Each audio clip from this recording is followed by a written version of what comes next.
금요일 한 주간의 언론 보도를 분석하고 비평하는 와치독 시간입니다. 정상근 전 미디어오늘 기자 나오셨습니다. 안녕하십니까? 안녕하십니까? 알파고 신하 씨 외신 기자 함께합니다. 안녕하십니까? 두 번째 인사 안녕하십니까? 네. 저는 좀 질삭등이다 보니까 네? 성격이 좀 급하거든요. 아까 먼저 인사하신 거 저기 그 마이크 안 탔어요. 아, 그래요? 예. 다행이네요. 다행입니다. 자, 도쿄올림픽 개막을 했습니다. 개막 전부터 뭐 참 말도 많았고 탈도 많았고 참 그랬던 올림픽이었는데 근데 올림픽 막상 시작하고 각 방송사들이 중계를 하다 보니까 또 우리 선수들 참 잘 싸워주고 있고 그래서 많은 분들께서 관심을 가져주고 있습니다.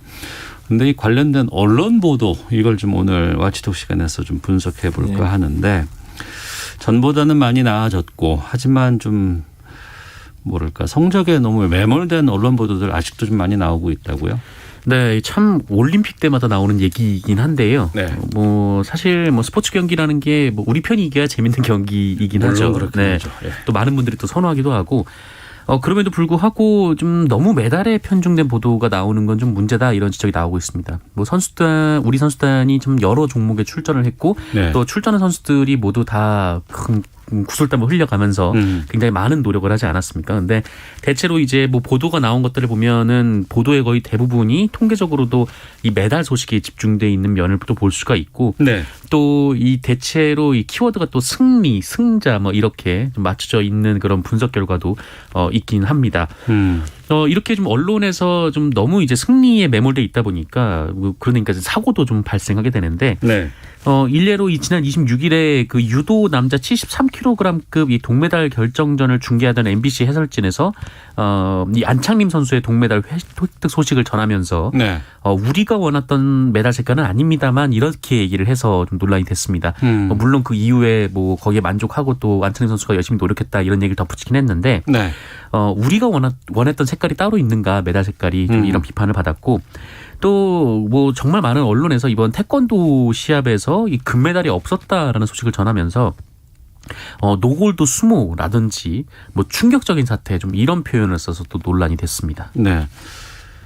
전에는 우리가 좀 그랬었어요. 그리고 이제 금메달 결정전에서 지고 나면 막 울기도 하고 막 너무 상심하기도 하고 근데 지금은 이제 그런 분위기는 아니거든요. 메달을 따건 또 그렇지 않건 간에 모두가 다 최선을 다하는 경기 보여주고 있고 또 이 승자에게는 박수 보여주고 뭐 패자에게 격려도 좀 주고 위로도 보내주고는 있는데 언론이 좀 이 분위기를 좀 만들어가는 좀 책무도 좀 있지 않을까 싶기도 하거든요. 뭐 이제 지금 코로나 사태이다 보니까 어떻게 보면 기사를 좀 약간 생산하기에는 그렇게 건강적이지도 않고 적절하지 않은 분위기다 보니까 언론 다시 한번 원점으로 들어오지 않을까 싶은 생각이 들어요. 왜냐하면 예전에 이제 그 코로나 사태 아니었으면 수많은 관객도 거기에 갔을 거고 다음에는 관객 위주로도 기사를 생산할 수가 있었고 다음에는 그 선수들의 가족이라든가 자기 동반자이라든가 등등. 근데 지금은 완전히 지금 약간 선수들한테 이렇게 완전히 격리된 상황이고 분위기란다 격리된 상황이다 보니까 언론이 제 보기에는 개인적인 생각인데 좀 약간 어쩔 수 없이 안타까운 선택을 하는 것 같아요. 네. 다른 나라들 좀 취재를 해보신 것 같은데 다른 나라들은 어떻게 정해요? 저는 사실은 올림픽을 뭐라고 해야 되나 지지한 적이 없어요. 저는 약간 정상회담 같은 거를 지지를 했었는데 저는 근데 이런 차이점이 있어요. 저 예전에 터키 사람이었잖아요. 지금 한국 사람이긴 하지만 이제 한국하고 터키의 차이점이 뭐냐면요.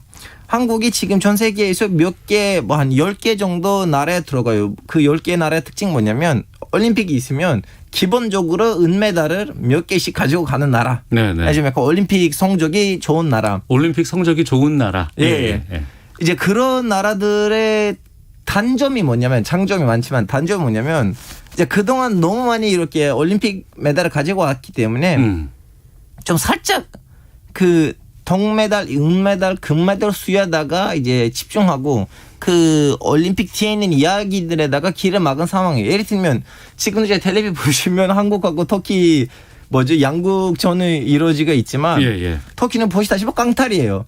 그래서 여기에 대해서 기사를 쓸 수가 없잖아요. 그러다 보니까 터키 기자들은 뭐예요? 그 선수에 대한 개인적인 스토리.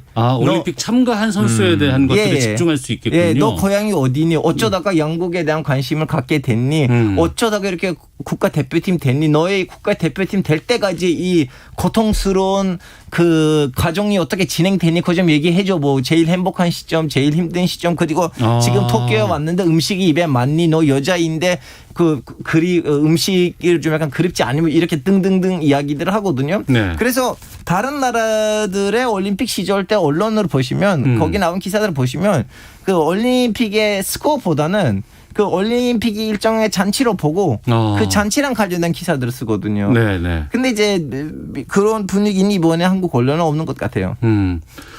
그러네. 이제 선수단 규모도 좀 많이 차이가 나는 경우가 있겠고. 네. 그러면 아무래도 소규모로 참여하는 나라들에서는 올림픽에 참가하는 선수에도 집중하는 것도 큰 뉴스가 될 수 있겠다는 생각이 좀 드네요.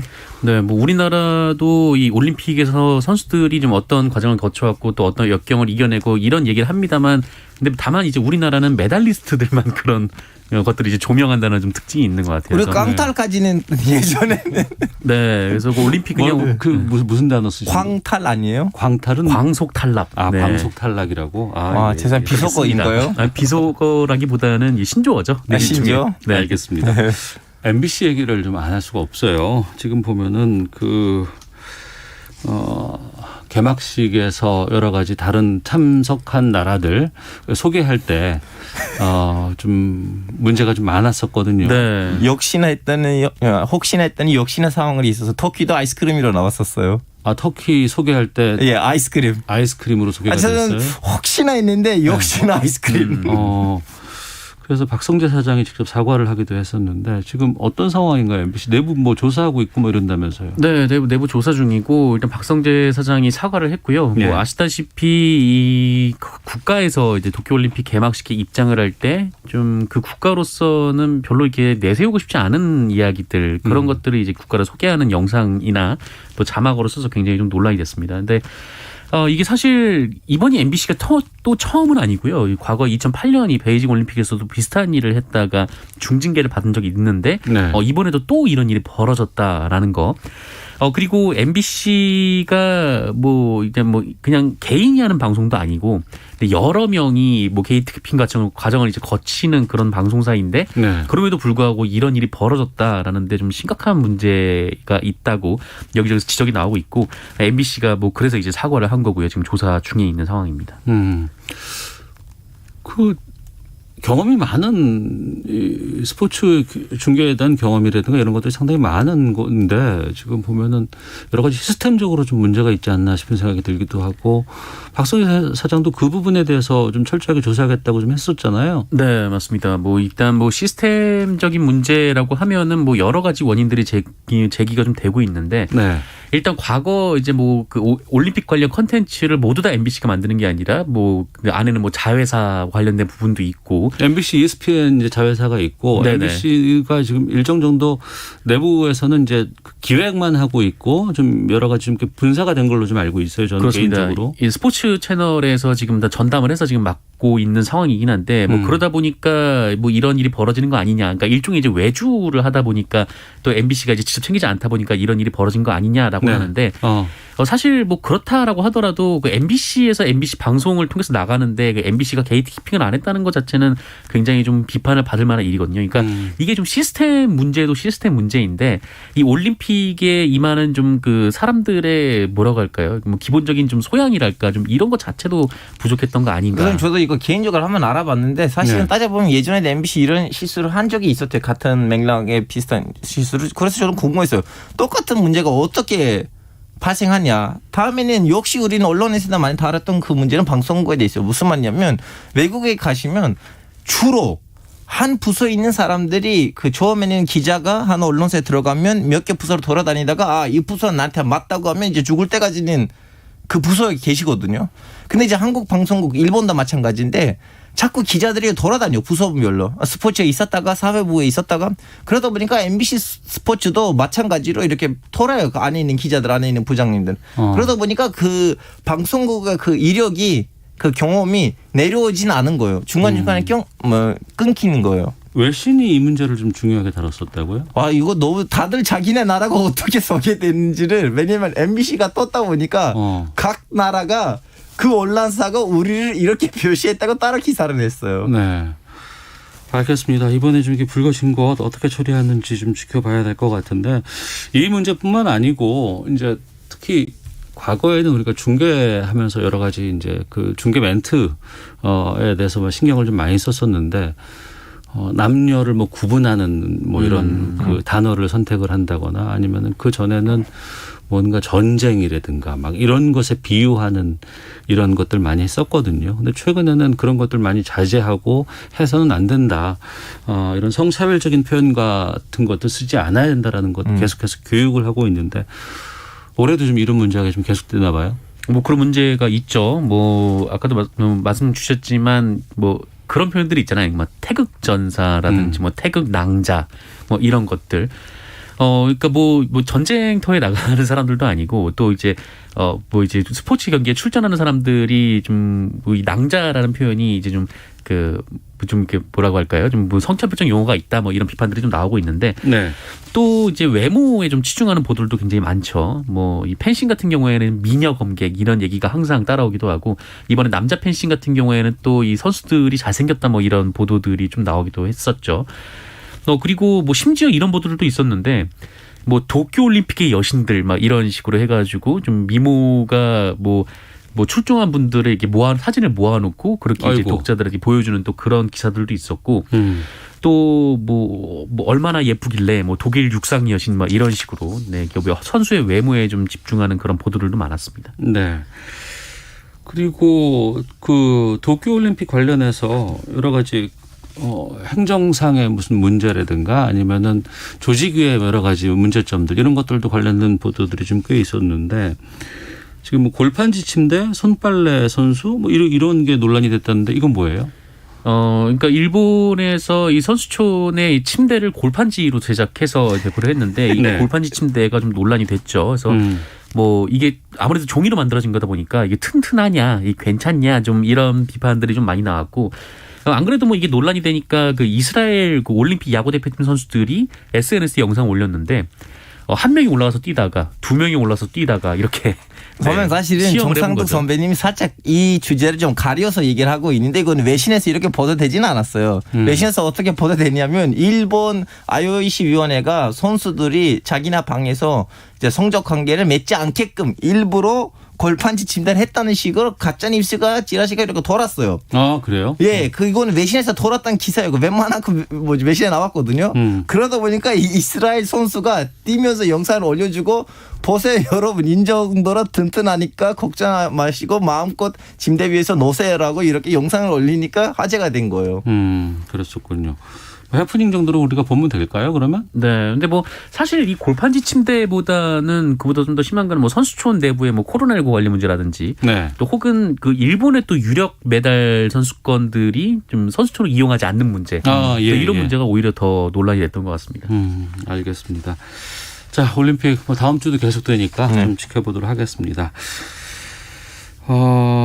언론중재법에 대해서 좀 살짝 다뤄보고 맞춰야 될 것 같은데 앞서서도 잠깐 다뤄봤습니다만 언론중재법이 문체부 상임위 소위를 통과를 했습니다. 지금 언론노조라든가 한국기자협회 쪽에서는 반대 성명 내기도 했었고 두 분의 의견도 좀 들어볼까 하는데 지금 어때요? 이 언론중재법 관련해서는 두 분은 어떤 의견인지 좀 여쭤볼까 하는데 정상훈 기자는요. 저는 이 뭐 징벌적 손해배상제가 도입이 돼야 된다라는 뭐 국민들의 좀 염원이 있었고 또 성원이 있었던 뭐 법안이기도 하고 오히려 이런 좀 뭐라고 할까요? 이 징벌적 손해배상이란 법이 만들어졌지만 이것이 실제 적용될 수 있을 것인가라는 데 조금 의아한 면이 있거든요. 법 제정부터도 제정 이후에 이게 실제로 적용하는 문제에 대해서 네, 왜냐면은 어쨌든 이 법을 적용을 하려면은 뭐 일종의 이제 중과실이 있어야 되는 거죠. 그러니까 뭐 악의적이거나 뭐 그런 좀 의도적 고의성이 있을 때 이 법이 적용이 되는 건데 이게 법정에서 쉽게 가려질 수 있을 것인가. 그래서 네. 오히려 이 법은 만들어지긴 했지만 오히려 좀 적용이 되기는 좀 쉽지 않을 것 같다. 좀 그런 생각이 들었습니다. 알파오 기자. 선생님 저도 거의 비슷한 생각인데 이러한 법들을 적용하는 데 있어서 문제점도 항상 생기거든요. 왜냐하면 그 판단을 내렸을 때 또 좀 약간 뭐라고 해야 되나 그 판단을 내리는 기준은 무엇인가를 가질 때는 정확한 기준은 없다 보니까 앞으로도 시끄러움이 가라앉지 않을 거라고 저는 보고 있어요. 주변의 기자들 의견은 어때요? 반대하는 사람들이 많은 것 같고요. 예. 뭐 그렇다고 해서 뭐 다 반대하진 않고 잘 됐다라고 얘기하는 분들도 있는 것 같습니다. 네. 언론중재법이 왜 생겼을까에 대한 고민들도 좀 있고 네. 그리고 일반 국민들과 기자들이 보는 시각은 확실히 다를 수도 있거든요. 네네. 또 환영하시는 분들도 꽤 있고 그건 또 일정 정도 언론의 책임이 좀 있지도 않을까 싶은 생각이 있습니다. 그런 거죠. 그러니까 이게 지금 언론중재법이 좀 많은 분들이 뭐 통과를 좀 요구를 해왔던 게 그 언론에서 굉장히 좀 책임성의 문제가 제기된 게 한두 번 있던 일이 아니었거든요. 그러니까 네. 일단 뭐 보도가 나왔는데 굉장히 좀 취재도 부실하고 또 내용 자체도 악의적이고 또 이 보도로 인해서 누군가가 또 피해를 봤는데 뭐 정작 정정 보도를 내봤자 이게 잘 눈에 띄지도 않는 곳에 정정 보도가 나온다거나 혹은 그냥 뭐 그 과실이 이제 명백할 때 뭐 사과는 하긴 하지만 이 사과 이후에 그 과실에 대한 그러니까 이미 어떤 사람에게 더 씌워진 좀 그런 이미지에 대해서 언론은 책임지지 않는 좀 그런 모습들을 많이 보여왔었어요. 그래서 네. 지금 언론에서는 이 법이 만들어지면은 뭐 정치권에 대한 비판을 못할 것이다. 뭐 언론 오히려 자갈법이다 이렇게 야당 쪽에서 이제 좀 얘기하더라고요. 네, 그렇게 주장을 하고 있는데 뭐 저는 그러지 않을 거라고 보고요. 왜냐면은 그 어떤 정치적 행위에 있어서 비판하는 기사를 썼다고 해서 그게 이제 뭐 고의적이고 뭐 악의적이다 이렇게 보지는 않을 것 같고 고의적이고 악의적이라는 걸 입증하려면 이 사실관계를 본인이 취재를 해놓고 이 사실과 전혀 다른 그러니까 일부러 전혀 다른 내용의 기사를 썼을 때 그리고 그것이 굉장히 악의적일 때 뭐 이게 적용할 수 있는 법이다 보니까 이 법이 만들어지면은 뭐 정치권에 대한 비판하지 못한다. 이거는 좀 언론인들의 과도한 엄살인 것 같습니다. 선생님 제 보기에는 그 마치 철학에서 그 말이 있잖아요. 그 정반합 정반합. 예. 예. 이제 일단은 이 법이 나왔는데 물론 여기서 우리는 지금 그 언론인들하고 그 정치인들 아니면 일반인들 사이에는 그 문제가 끝나지는 않을 거예요. 근데 이거 어떻게 보면 이 법을 통해서 이제 새로운 판이 깔릴 거고 여기서도 문제들 생기고 그 다음에 생길 법으로 아마 좀 어느 정도 그 중간점이 잡히지 않을까 저는 싶어요. 그렇게 생각해요 저는. 네, 이게 지금 문체위에서 상임위를 소위를 통과한 상황이고 아직 법 통과 네, 안 이게 됐어요. 뭐 본회의까지 가려면은 얼정 정도 좀 시간이 좀 필요해 보이기는 합니다. 여당이 네네. 어떻게 이것을 해야 될지는 좀 지켜봐야 되겠습니다만. 알겠습니다. 여기까지 좀 다루도록 하죠. 자, 주간 미디어 비평 와치독 마치겠습니다. 정상훈 기자, 알파고 신하 씨 외신 기자 두 분과 함께했습니다. 두 분 말씀 고맙습니다. 네, 감사합니다. 예.